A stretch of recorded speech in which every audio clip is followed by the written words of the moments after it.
샬롬. 오늘도 하나님 말씀 앞에 나오신 여러분 환영합니다. 우리 함께 기도하겠습니다. 하나님, 오늘도 우리에게 귀한 말씀 주시니 감사합니다. 이 말씀이 우리 심령 가운데에 용기와 소망과 기쁨이 될 수 있도록 이 시간에 역사하여 주시옵소서. 예수님의 이름으로 기도했습니다. 아멘. 오늘 함께 살펴볼 말씀 출애굽기 9장 8절에서 12절, 9장 8절에서 12절까지 함께 살펴보도록 하겠습니다. 오늘 6번째 재앙 이야기를 함께 나눠보도록 하죠. 우리는 이 결과를 이미 성경을 통해 알고 있죠. 이 재앙이 10번째에서 끝날 것이고 그 후에도 바로는 마음을 돌이키지 않아서 결국 패망하게 될 것이고 그의 군사들은 홍해에서 수장당할 겁니다. 그런데 이 결말을 모른 채 6번째 재앙을 맞이하는 바로의 입장은 어떨까요? 언제 끝날지 모르는 이 파국의 연속, 그럼에도 불구하고 놓고 싶지 않은 자기 자신에 대한 주도권, 왕으로서 그 주도권을 놓고 싶지 않은 바로의 내면은 팽팽한 줄다리기 속 그 긴장감의 연속이었을 겁니다. 사실 이런 바로의 모습이 우리의 모습처럼 보이는 것은 이상하지 않을 겁니다. 그런 점에서 하나님께서는 점점 더 수위를 높여서 바로와 또 애굽을 질타하시고 또 재앙을 높은 강도로 심판하고 계시다는 사실을 우리는 알게 됩니다. 재앙들을 잠깐 살펴볼까요? 간단하게 말해 인간의 생명을 위협하는 수준으로 수위가 높아지고 있어요. 첫 번째, 식수가 피로 변하는 것. 두 번째, 개구리로 말미암아 생활이 불편해지는 것. 세 번째, 간지럽게 하는 이의 공격. 네 번째, 살을 파먹는 파리떼의 공격. 다섯 번째, 가축들에게 걸린 악성 전염병. 그리고 오늘로써 6번째, 인간에게 직접적으로 피부 질환이 생기게 하는 재앙이 시작이 됩니다. 7번째가 궁금하죠? 네, 우박이 이제 사람에게 내려 사람이 죽게 됩니다. 그런데 6번째에서 7번째로 넘어갈 때 그 스케일이 우주적으로 어마어마하게 커진다라는 사실이 우리에게 조금 더 긴장감을 주게 됩니다. 어쨌든 오늘 본문 6번째 재앙은 사람에게 직접적으로 질환이 생기게 하는 하나님의 심판의 강도임을 우리는 알 수 있어요. 하나님께서는 바로와 애굽을 대상으로 또 이스라엘을 대상으로 조금씩 강도를 높여 하나님의 주인 되심과 하나님의 전능하심을 함께 밸런스를 맞춰가면서 가르치셨던 겁니다. 하나님을 거절했던 애굽과 바로에게는 이것이 재앙이지만 하나님을 따르려고 했던 이스라엘에게는 이것이 복음이 되었던 것이죠. 얼마든지 바로 또한 뒤를 돌아 뉘우칠 수 있었을 겁니다. 그쳤을 심판이에요. 문제는 하나님이 약해서 더 강한 재앙을 주시는 것이 아님에도 불구하고 하나님이 조금씩 약하게 그나마 가르쳐 주시기 위해서 조금씩 강도를 높이시는 것에도 불구하고 그는 교만함으로 버팅기다가 교만함으로 대항하다가 더 큰 재앙, 더 큰 아픈 재앙을 스스로 자초했다는 것이에요. 이것이 바로 바로의 그 놓치지 못하는 인간의 습성, 곧 우리의 습성임을 우리는 알게 됩니다. 여러분, 우리가요 하나님의 절대적인 권위와 위치에 대해서 인정하고 매일매일 받아들이고 순종할 줄 알아야겠습니다. 이러한 맥락 속에서 6번째 재앙을 한번 살펴보시죠. 8절부터입니다. 여호와께서 모세와 아론에게 이르시되 너희는 화덕에 제 두 웅큼을 가지고 모세가 바로의 목전에서 하늘을 향하여 날리라. 그 재가 애국 온 땅에 티끌이 되어 애국 온 땅의 사람과 짐승에게 붙어서 악성 종기가 생기리라. 악성 종기, 쉬운 표현으로 악성 피부염입니다. 피부 질환이죠. 성경에서도 히스기야나 욥이 이 질병 때문에 고생했던 걸로 나옵니다. 선하던 악하던 누구에게나 발병할 수 있었던 질병이에요. 하나님은 이 질병을 통해서 어떠한 복음을 제시하고자 하실까요? 자, 다섯 번째가 가축에게 일어났던 질병이라면 여섯 번째는 인간에게도 생기는 것이다 라고 말씀을 드렸어요. 그것이 차이점이에요. 그런데 이 심판을 시작하는 과정을 한번 살펴봐야 합니다. 지금까지 살펴본 바와 같이 하나님은 단순히 힘의 논리에 있던 애굽을 더 강한 힘의 논리로 억누르는 심판이 아니셨어요. 물론 강한 힘으로 억누르시는데 이 힘을 억누르면서 뭘 이야기하고자 하시는 거예요? 하나님은 주인이시다. 하나님은 약속한 것을 성취하시는 여호와다. 그것을 바로와 이스라엘에게 말하고자 하셨죠. 그런 점에서 오늘 본문 속에서 생긴 병은 그냥 병이 생기는 게 아니라 그냥 병을 내리실 수도 있음에도 불구하고 모세에게 화덕에서 타고 남은 재를 이렇게 뿌려라, 던져라 라고 말씀을 하세요. 그리고 그 재를 뿌리는 장소는 어디예요? 바로의 목전이라고 되어 있어요.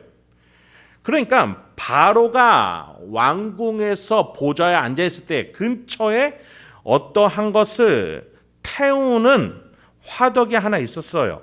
그 화덕에서 재를 쥐어서 하늘로 뿌리라는 것이죠. 11절에서 그간 보이지 않았던 요술사들이 잠깐 나옵니다. 요술사들도 악성 종기로 말미암아 모세 앞에 서지 못하니 악성 종기가 요술사들로부터 애굽 모든 사람에게 생겼습니다. 모세가 하나님의 말씀을 따라서 재를 던졌더니 그 재가 닿는 모든 곳에 종기가 생겼어요. 인간의 몸에 붙었을 때 말이죠. 자, 그런데 여러분, 우리가 세 번째 재앙에서까지는 요술사가 등장했는데 그 이후에는 등장하지 않았던 이유가 뭐예요? 모세가 하는 하나님의 재앙을 그들이 따라하지 못했고 따라 했더라도 해결하지 못했고 그 이후에는 따라하지도 조차 못했어요. 그러니까 이제 필요가 없으니 등장하지 않았어요. 그런데 오늘은 등장을 해요. 자, 왜 등장하는 걸까요? 따라할 수 있어서요? 문제를 해결할 수 있어서요? 아니에요. 본문을 보니까 둘 다 아닙니다. 오히려 요술사들은 모세로 말미암아 재에 접촉이 되어서 종기가 생기는 대상으로 등장하는 거예요. 자, 그런데 11절을 보면은 요술사들로부터 애굽 모든 사람에게까지 생겼다. 자, 요술사들이 어떤 기점, 시작점이 된다라는 거예요. 모세가 재를 가지고 온 화덕은 일반적으로 열을 내기 위한 화덕이 아니라 요술사들이 쓰던 화덕이에요. 요술사들이 쓰던 화덕의 재를 사용해서 하나님이 심판을 내리신다. 누구를 정죄하기 위해서인 겁니까? 이 요술사들, 바로를 현혹해 하는 주술, 미신, 우상 숭배를 가지고 현혹해 하던 이 요술사들을 심판하기 위함이 있다라는 거예요. 자, 여기서 어떤 주술이었는지는 고고학자들로서 여러 가지 해석들이 있지만 성경에서 말하지 않기 때문에 이건 차치해 두겠습니다. 지금 중요한 것은 하나님이 애굽의 주술사들을 심판하신다라는 거예요. 그리고 그 주술, 애굽 주술사들, 요술사들의 재료를 통해서 하나님이 악성 종기가 나게끔 하셨다라는 거예요. 10절을 보시죠. 그들이 화덕의 재를 가지고 바로 앞에 서서 모세가 하늘을 향하여 날리니 사람과 짐승에게 붙어 악성 종기가 생기고. 자, 모세가 이 재들을 흩날립니다. 뿌립니다. 여러분, 이 행위는요, 제사에서 쓰이는 거예요. 나중에 레위기에 가면은 피를 뿌리죠. 피를 흩뿌립니다. 네, 이 행위는 지금 모세가 애굽인들의 주술 행위를 하나님의 제사 행위로서 누르고 계시는 거예요. 애굽 주술사들의 행위는 얼마나 헛된 것인지 밝혀주시는 것이죠. 여러분, 여기 바로 근처에 왜 이러한 주술 요술사들과 그들의 죄가 있었을까요? 바로는요, 이들을 통해서 신들로부터의 저주나 악한 기운을 이 주술을 통해서 막고자 했던 것이겠죠. 그렇지 않고서야 왜 근처에 있겠습니까? 그것을 위해서 있었던 것을 하나님은 오히려 타고 남은 채, 그들이 쓴 채, 우상 숭배의 재료를 가지고 새로운 힘의 동력을 창조해내신 것이죠. 죽음의 재료를 가지고 새로운 힘을 발생을 시킬 수 있는 분이 여호와 하나님이시다. 그것을 말씀하고자 하셨던 거예요. 애굽 술사들이 죽음의 주술로서 사용했던 것을 하나님이 사용하시니 놀라운 힘의 원동력, 특히 사람을 아프게도 할 수 있는 심판과 질병의 발원지로서 사용하실 수 있었다라는 거예요. 신의 노여움을 풀기 위해서 마련했던 주술사들의 그 화덕이 오히려 애굽에게는 하나님의 노여움을 불러 일으키게 했고 그들에게 저주를 가지고 왔던 겁니다. 인간의 생각과 관념 안에서 만들어내는 주술, 그것이 아니라 살아계셔서 지금 너희에게 복음과 재앙을 주시는 여호와 하나님을 목격하라는 것이죠. 살아계신 하나님, 전능하신 하나님, 약속을 성취하시는 하나님 앞에서 바로야, 너의 입장은 무엇이냐? 그것을 그의 목전 앞에서 또 다시 복음을 제시하시는 겁니다. 12절을 한번 보시죠. 그러나 여호와께서 바로의 마음을 완악하게 하셨으므로 그들의 말을 듣지 아니하였으니 여호와께서 모세에게 말씀하신과 같더라. 12절에 계획하시고 이뤄내시고 성취하시는 여호와 하나님에 대해서 밝혀냅니다.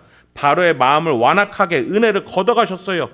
이것은 모세에게 이전에 말했던 약속과 같았던 성취의 순간입니다. 하나님은 이렇게 될 줄 아셨고 이것을 통해서 이스라엘을 계속 훈련시키고자 하셨던 거예요. 하나님은 인정하고 믿고 따르게끔 말이죠.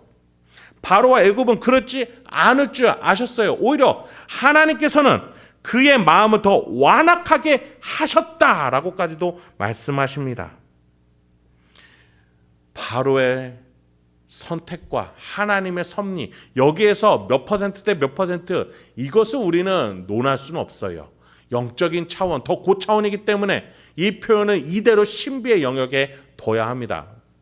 중요한 것은 하나님이 적극적으로 바로에게 심판을, 복음을 받아들이지 않는 그의 마음의 심판을 주고 계시다는 것이죠.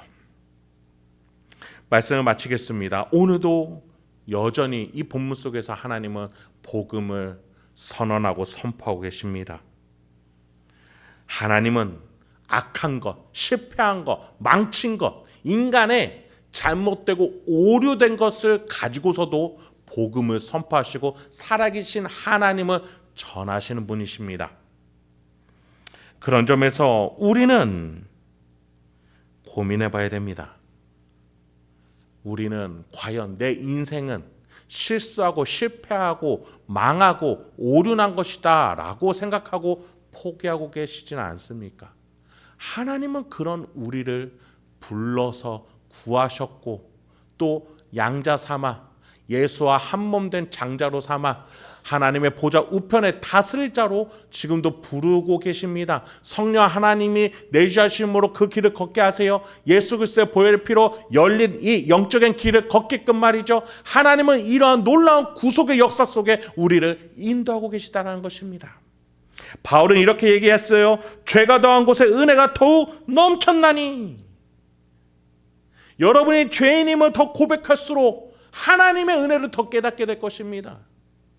그래요, 예수님은 죄인을 부르러 오셨어요. 건강한 자를 위해서가 아니라 아픈 자를 위해서, 그를 살려내기 위해서, 그에게 도움을 주기 위해서, 심령이 가난한 자를 그에게 은혜를 부어주기 위해서 예수님은 이 땅에 오셨음을 기억하시길 바랍니다. 바로는 자신이 자신의 왕국을 세우려고 했어요. 그 완악한 마음은 절대로 무너지지 않을 거라고 생각했어요. 그러니 끝까지도 미련이 남는 거예요. 이제는 주술사들을 더 의지해서 그것으로 여호와의 권능을 막아보려고 했어요. 그러나 하나님께서는 그것을 통해서 오히려 더 인간에게 직접적인 질병을 주실 만큼 놀라운 능력을 선언하고 선포하셨던 겁니다. 여러분, 오늘도 우리가 하나님의 복음을 받아들여야겠습니다. 이 세상은 실패하면 끝이다라고 말하지만 하나님의 나라는, 예수님은 우리에게 실패해도 괜찮다. 망한 이 죄와 같은 것 가지고도 나는 너희를 살려낼 수 있다.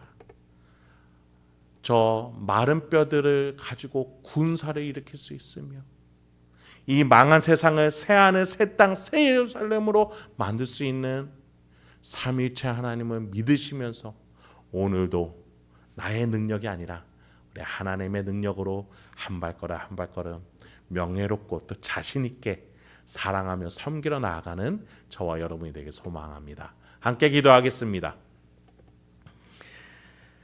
하나님, 오늘도 우리에게 귀한 말씀 주시니 감사합니다.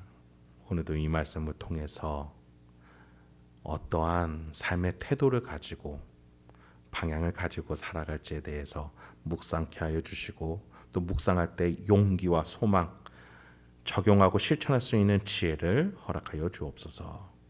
예수님의 이름으로 기도했습니다. 아멘.